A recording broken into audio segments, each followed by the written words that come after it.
Assalamualaikum warahmatullahi wabarakatuh. Saya Mama Santika Putri sebagai pemateri pertama.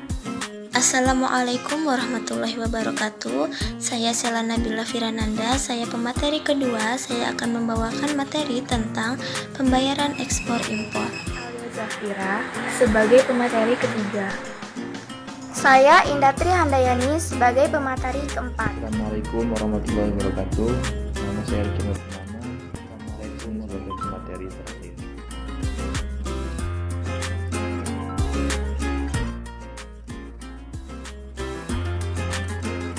Materi yang pertama adalah pengertian lalu lintas pembayaran atau LLP. Yang disebut dengan lalu lintas pembayaran adalah suatu proses pemindahan dana yang terjadi dalam wilayah suatu negara atau antar negara dari pihak pengirim dana kepada pihak penerima dana atas dasar suatu transaksi ekonomi yang melibatkan instansi atau lembaga yang terkait dalam suatu mekanisme sistem pembayaran. Ekspor impor. Pembayaran ekspor impor dibagi menjadi 5 bagian, yaitu yang pertama cash payment atau pembayaran di muka atau secara tunai, atau juga dapat disebut dengan advance payment. Dalam hal ini berarti importir memberikan kredit kepada eksportir untuk mempersiapkan barang-barangnya. Faktor pertimbangan dilakukannya sistem ini antara lain yaitu kepercayaan importir terhadap ekspor. Yang kedua, keyakinan importir bahwa negara eksportir tidak akan melarang ekspor. Yang ketiga, keyakinan importir bahwa pemerintah impor mengizinkan pembayaran di muka. Yang keempat, yaitu importir mempunyai likuiditas yang cukup. Pelaksanaan sistem ini lazim digunakan dalam kondisi pasar yang baik bagi penjual. Besarnya pembayaran biasanya 100% dari besarnya barang yang diekspor. Dalam sistem pembayaran ini, importir menanggung segala risiko, baik pembayaran yang dilakukan atau kemungkinan tidak dikirimnya barang-barang yang dipesan. Yang kedua, yaitu pembayaran kemudian atau open account. Sistem pembayaran kemudian adalah sistem pembayaran di mana belum dilakukan pembayaran apa-apa yang oleh importir kepada eksportir sebelum barang dikapalkan atau tiba dan diterima importir atau sebelum waktu tertentu yang telah disepakati.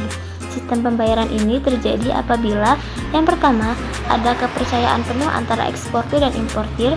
Yang kedua, barang-barang dan dokumen akan langsung dikirim kepada pembeli. Yang ketiga, eksportir kelebihan dana. Yang keempat, eksportir yakin tidak ada peraturan di negara importir yang melarang transfer pembayaran. Risiko-risiko yang dapat terjadi dalam sistem pembayaran ini yaitu eksportir tidak akan mendapat perlindungan apakah importir akan membayar. Yang kedua, dalam hal importir tidak membayar, eksportir akan kesulitan dalam membuktikannya di pengadilan karena tidak ada bukti-bukti. Yang ketiga, yaitu penyelesaian perselisihan akan menimbulkan biaya bagi eksportir. Cara pembayaran ekspor impor yang ketiga yaitu vessel inkasso atau collection draft. Dalam sistem ini, eksportir memiliki hak pengawasan barang sampai vesselnya dibayar importir. Eksportir atau penarik vessel mengapalkan barang sementara dokumen pemilikan terhadap pengiriman barang secara langsung atau melalui bank importir dikirim ke importir. Penyerahan dokumen kepada importir didasarkan pada dokumen against payment dan dokumen against acceptance. Dokumen against payment yaitu penyerahan dokumen kepada importir dilakukan apabila importir telah membayar. Dokumen against acceptance yaitu penyerahan dokumen kepada importir dilakukan apabila importir telah mengaccept vesselnya. Cara yang keempat yaitu konsinyasi atau consignment. Dalam sistem ini, eksportir memegang hak milik terhadap barang, sedangkan importir hanya merupakan pihak yang dititipi barang untuk dijual. Risiko yang dapat timbul dalam sistem ini yaitu modal terlalu lama tertimbun pada barang yang diperdagangkan. Yang kedua, tidak ada kepastian eksportir akan menerima pembayaran. Yang ketiga, eksportir dapat menjadi korban kenakalan importir yang melaporkan barang yang terjual tidak sesuai dengan yang sebenarnya. Yang keempat, bila importir tidak membayar, tidak ada bukti yang menuntutnya di pengadilan. Yang terakhir yaitu cara pembayaran letter of credit. Sistem pembayaran dengan letter of credit merupakan cara yang paling aman bagi eksportir untuk memperoleh hasil penjualan barang-barangnya.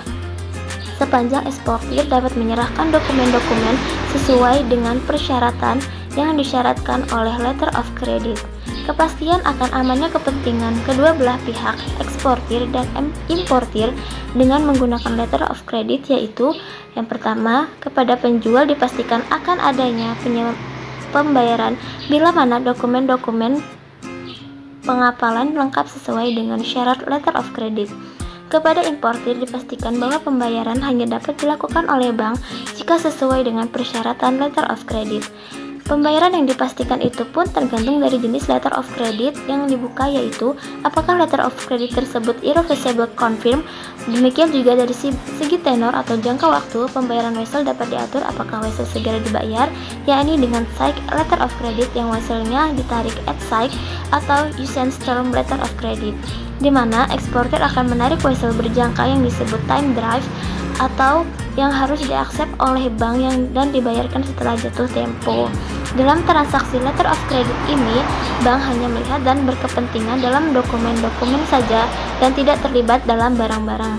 Karena itu, letter of credit tidak menjamin bahwa isi pengapalan adalah sesuai dengan disebut dalam sales contract antara pihak eksportir dan importir. Terdapat 3 kontrak terpisah yang dikaitkan dengan letter of credit, yaitu yang pertama, kontrak jual beli atau sales contract antara penjual eksportir dan pembeli importir.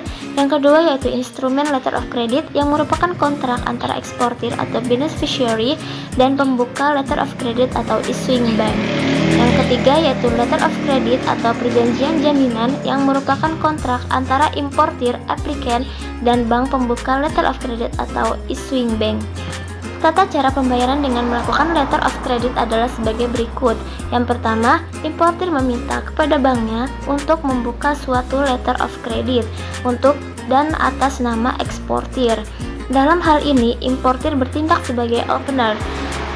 Bila importir sudah memenuhi ketentuan yang berlaku untuk importir, seperti keharusan adanya surat izin impor, maka bank melakukan kontrak valuta dengan importir dan melaksanakan pembukaan letter of credit atas nama importir.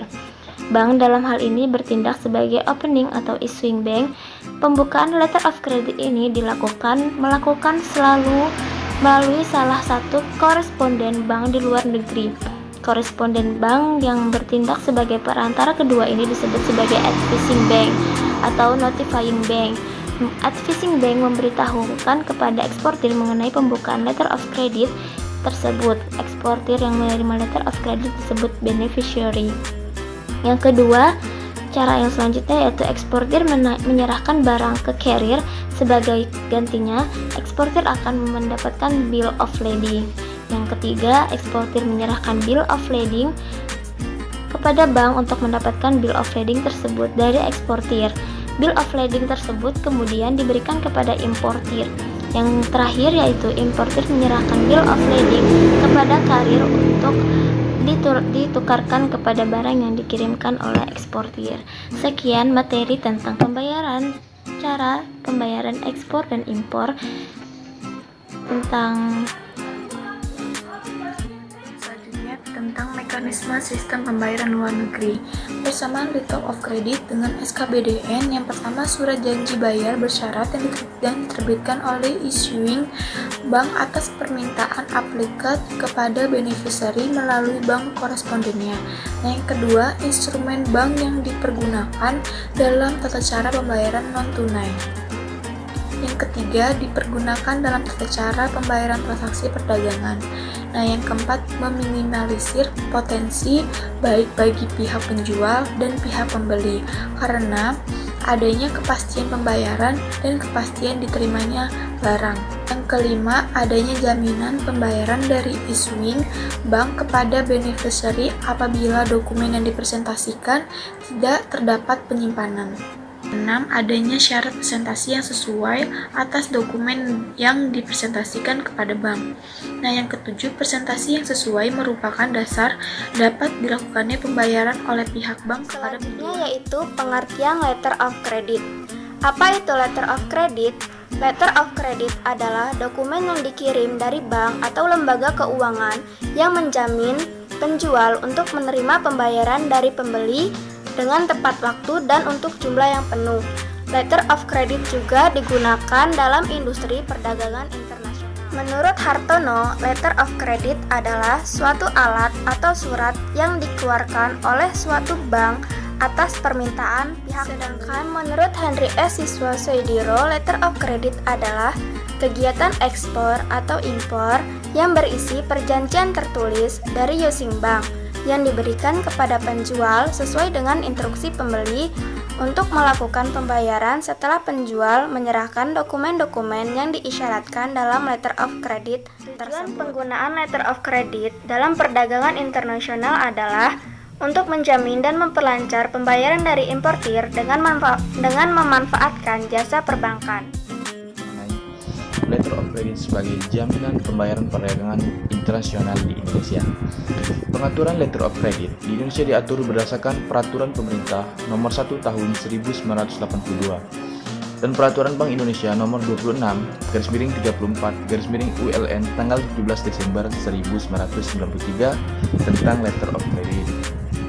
Letter of credit merupakan jaminan bersyarat dan merupakan surat yang diterbitkan oleh bank atas permintaan importir yang diajukan kepada bank lain di negara eksportir untuk kepentingan pihak eksportir, di mana eksportir diberi hak untuk menarik vessel-vessel atas importir yang bersangkutan sebagai jumlah uang yang disebutkan dalam surat jaminan tersebut. Tujuan letter of credit yaitu untuk memberikan jaminan dan keamanan bagi masing-masing pihak, baik bagi eksportir maupun importir. Jaminan yang diberikan kepada eksportir yaitu akan mendapatkan pembayaran atas barang yang dijual dengan ketentuan syarat dan ketentuan dalam letter of credit yang telah terpenuhi. Sedangkan bagi importir akan mendapatkan jaminan bahwa uangnya tidak akan dibayarkan kepada eksportir sebelum semua persyaratan dan ketentuan telah terpenuhi sesuai dengan letter of credit. Perdagangan internasional memiliki banyak masalah. Salah satu masalah utama yang dihadapi ialah masalah kepercayaan. Karena adanya perbedaan daerah, budaya, dan karakter memunculkan rasa tidak percaya antara kedua belah pihak. Untuk itu, letter of credit hadir sebagai pilihan terbaik yang dapat membantu penjual atau pembeli dalam perdagangan internasional. Adapun fungsi letter of credit itu berfungsi untuk menampung dan menyelesaikan suatu kesulitan ataupun kendala dari pihak importir sebagai pembeli maupun dari pihak eksportir sebagai penjual. Kesimpulannya adalah letter of credit merupakan jaminan bagi importir bahwa dokumen atas barang yang dipesankan diterima dalam keadaan lengkap dan utuh sesuai prosedur yang sudah ditentukan.